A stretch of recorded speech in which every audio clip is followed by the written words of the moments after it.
उत्तर प्रदेश के पश्चिमी इलाके में बसा एक गांव था, शिवपुरा। गांव इतना छोटा नहीं था कि किसी की जिंदगी छुप सके, और इतना बड़ा भी नहीं कि लोग एक दूसरे से बेखबर रहें। यहां हर आवाज चौपाल तक पहुंचती थी और हर रिश्ते की गर्माहट या दूरी हवा में महसूस हो जाती थी। शिवपुरा की पहचान थी उसकी पंचायत, और पंचायत की पहचान था वीरेंद्र सिंह। वीरेंद्र सिंह का नाम गांव में इज्जत से लिया जाता था। ऊंचा कद, सख्त व्यक्तित्व और बातों में ऐसा भरोसा कि सामने वाला चुप हो जाए। यह रुतबा उसे विरासत में नहीं मिला था, बल्कि उसके पिता धर्मपाल सिंह की मेहनत और सीख का नतीजा था। धर्मपाल ने हमेशा कहा था, ताकत जमीन से नहीं, जिम्मेदारी से आती है। एक नया रिश्ता समय के साथ वीरेंद्र जवान हुआ, और उसके लिए रिश्ता आया पास के गांव से। लड़की का नाम था सावित्री। शांत स्वभाव, सलीका और अपनापन, जिसने पहली ही मुलाकात में सबका दिल जीत लिया। शादी हुई और हवेली में जैसे खुशियां उतर आईं। शाम को दोनों छत पर बैठते, खेतों को देखते और जिंदगी को महसूस करते। कुछ सालों में 2 बच्चे हुए और घर पूरा लगने लगा। जिम्मेदारियों का बोझ फिर पंचायत चुनाव आया। गांव ने वीरेंद्र को प्रधान बना दिया, और यहीं से सब बदलना शुरू हुआ। अब वह सिर्फ पति नहीं रहा, पूरा गांव उसकी जिम्मेदारी बन गया। सुबह निकलता, रात को लौटता, कभी कभी तो कई दिन घर ही नहीं आता। अकेलापन सावित्री पहले गर्व करती थी, फिर इंतजार करने लगी, और धीरे धीरे इंतजार अकेलेपन में बदल गया। हवेली बड़ी थी, पर अब खाली लगने लगी।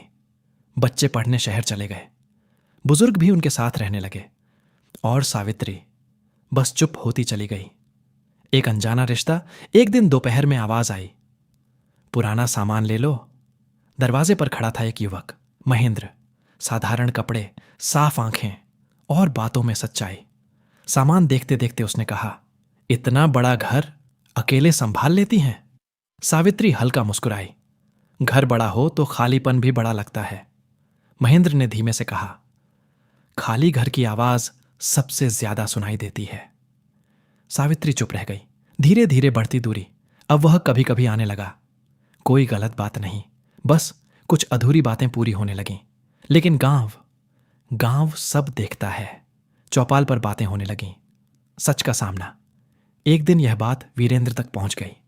उसने कुछ नहीं कहा, बस सच जानने का फैसला किया। और एक दिन जब उसे लगा कि सब सामान्य है, वह चुपचाप हवेली लौट आया।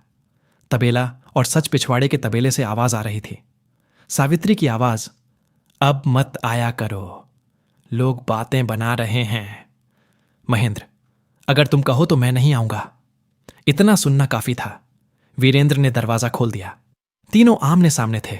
सन्नाटा, भारी, गहरा, टूटता हुआ। सबसे कड़वा सच। क्यों?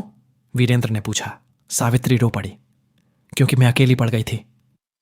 इस घर में सब था, बस तुम नहीं थे। यह सुनकर वीरेंद्र चुप रह गया।